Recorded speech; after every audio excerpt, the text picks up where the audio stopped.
Salam sejahtera, terima kasih karena bersama dengan saya di Nazilin Unity Channel.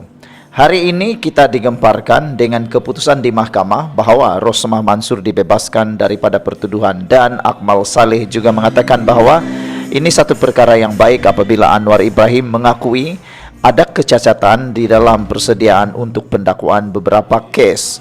Dan apabila itu berlaku, persoalan saya kepada anda semua ialah, apakah perlu semua orang meminta maaf kepada UMNO? Perlukah para pemfitnah memohon maaf kepada UMNO? Benarkah UMNO? Saya nak tanya kepada semua penonton sekalian, pada pendapat anda, betulkah UMNO telah difitnah? Benarkah UMNO telah difitnah? Benarkah Najib Tun Razak telah difitnah? Dan benarkah Rosmah Mansur semata-mata difitnah kerana ada unsur marah, ada unsur dendam dalam politik? Benarkah apa yang dilakukan itu semua kerana unsur marah dan dendam politik? Betulkah Rosmah Mansur sebenarnya hanya dibenci orang kerana unsur politik dan bukan kerana melakukan kesalahan? Persoalannya, betulkah Rosmah Mansur tidak pernah menggunakan apa-apa uang milik negara? Sedangkan kita telah tahu bahawa dalam kes solar hibrid melibatkan beberapa puluh sekolah di kawasan luar bandar Sarawak, Rosmah Mansur telah dijatuhi hukuman penjara dan juga denda hampir 1 bilion ringgit. Adakah itu juga fitnah? Sila tinggalkan komen anda untuk isu itu. Adakah Rosmah memang benar difitnah sehingga beliau telah pun dijatuhkan hukuman penjara dan juga denda hampir 1 bilion? Adakah keputusan itu juga adalah fitnah? Saudara-saudara sekalian, hari ini ada satu berita yang menggemparkan kita. Perlukah UMNO dimohon maaf, ataupun para pemfitnah UMNO perlu memohon maaf? Saya nak tanya juga kepada anda semua, agak-agak siapa sebenarnya dalang kepada memfitnah UMNO ini? Siapa kepala kepada segala dalang memfitnah UMNO? Betulkah UMNO cuma difitnah sehingga menyebabkan kejatuhan kerajaan Barisan Nasional pimpinan Najib Tun Razak? Sekarang Najib sedang menerima hukuman penjara di penjara dan juga denda yang telah pun diberikan diskaun. Menjadi persoalan kita, benarkah Najib memang difitnah? Bagi yang menonton video ini, sila tinggalkan dulu komen kamu. Patutkah orang mula memohon maaf kepada keluarga Najib Tun Razak dan juga kepada UMNO? Hari ini di Sinar Harian, seorang menyatakan bahawa kenyataan Perdana Menteri Datuk Seri Anwar Ibrahim bahawa banyak kes pendakwaan semasa pentadbiran Tun Dr. Mahathir Mohamad sebagai cacat serta bermotif dendam disifatkan sebagai pandangan ikhlas dan jujur. Bagaimanapun, Ketua Penerangan Wilayah Persekutuan UMNO Gulam Muzaffar mengingatkan bahawa Pakatan Harapan PH terdiri daripada PKR, DAP dan Amanah merupakan sebahagian daripada kerajaan ketika itu. Jadi saudara-saudara sekalian, apakah yang dimaksudkan oleh beliau ini? Adakah beliau juga mahu supaya PKR, DAP dan Amanah turut memohon maaf terhadap UMNO? Adakah masa itu hanya berdiam diri menutup telinga dan mata atas kepincangan yang dilakukan, atau setuju kata beliau? Kenapa bila Batu Putih boleh pula buat kenyataan bersama dengan mengatakan mereka tidak terbabit dalam keputusan kabinet yang dibuat oleh Perdana Menteri ke-7 Dr. Mahathir, katanya dalam satu kenyataan.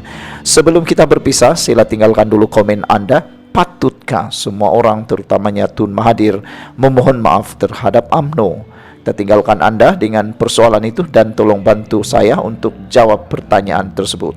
Salam sejahtera, terima kasih kerana bersama dengan saya di Nazilin Unity Channel. Mahathir suruh ikat perut, Muhyiddin potong imbuhan, Perdana Menteri ke-10 yang dibenci sebab bantu penjawat awam. Anwar bukan skamer dan kelmarin, beliau membuktikan reformasi yang mahu dilakukan dikotakan. Walaupun dimaki hari-hari, tetapi Anwar tetap membela nasib lebih 1 juta penjawat awam.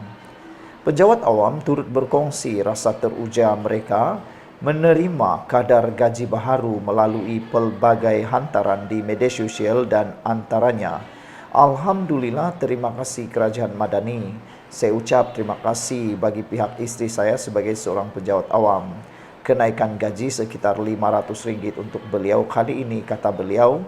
Lagi setahun akan naik sekitar 500 sekali lagi. Syukur Alhamdulillah, semoga Allah mempermudahkan urusan kerajaan Madani ini untuk memerintah negara ini, kata Zul Ismail dalam ruangan komen di Facebook. Jelas sekarang di era Mahathir, dia meminta penjawat awam membantu kerajaan dengan mengikat perut untuk mengurangkan perbelanjaan jabatan dan agensi masing-masing.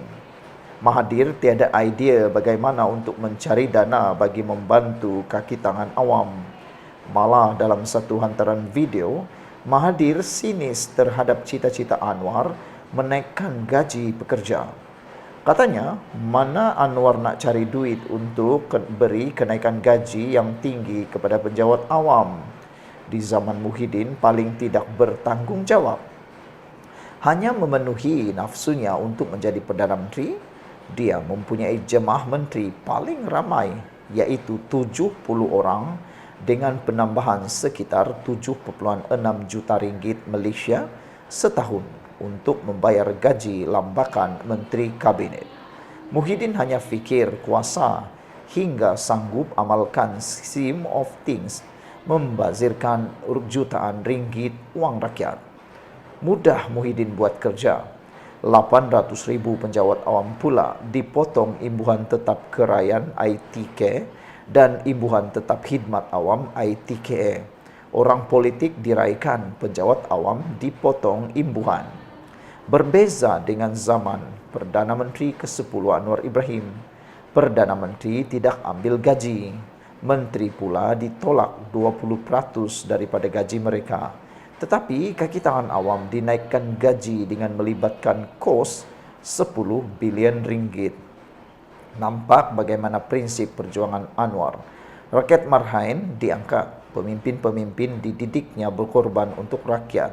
Akhirnya rakyat dapat manfaat atas segala usaha Anwar. Saya tertarik serta tersentuh dengan hantaran seorang pengguna Facebook yang merupakan pengundi Tambun. Sahabat Anwar Ibrahim, Alhamdulillah hari ini terbukti Perdana Menteri ke-10 mengotakkan janjinya. Di pagi hari penamaan calon PRU 15 tempoh hari, aku dapat sarapan pagi semeja dengan Anwar sebelum ke tempat penamaan calon. Aku luahkan kepada beliau berkenaan gaji aku sebagai penjawat awam. Aku cerita kepada beliau komitmen aku dengan gaji yang aku peroleh waktu itu, potongan rumah, kereta, anak, sekolah dan segala bagai. Aku berkata kepadanya harap kalau Datuk Seri dapat tolong naikkan gaji penjawat awam. Dia kata doakan saya menang di Parlimen Tambun. Syukur Alhamdulillah hari ini gaji dah naik 8% dan tahun depan KGT naik RM100, Januari pula naik lagi 7%. Syukur Alhamdulillah, katanya.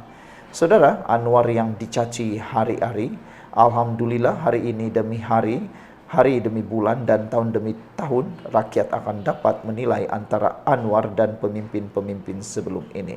Anwar yang dicaci hari-hari, bekerja keras tanpa cuti, mencari pelabur dan menghapuskan korupsi semata-mata untuk mencari peruntukan untuk membantu kaki tangan awam ini. Nikmat apalagi mahu didustakan. Sekian dulu untuk kali ini, jangan lupa tinggalkan komen Anda.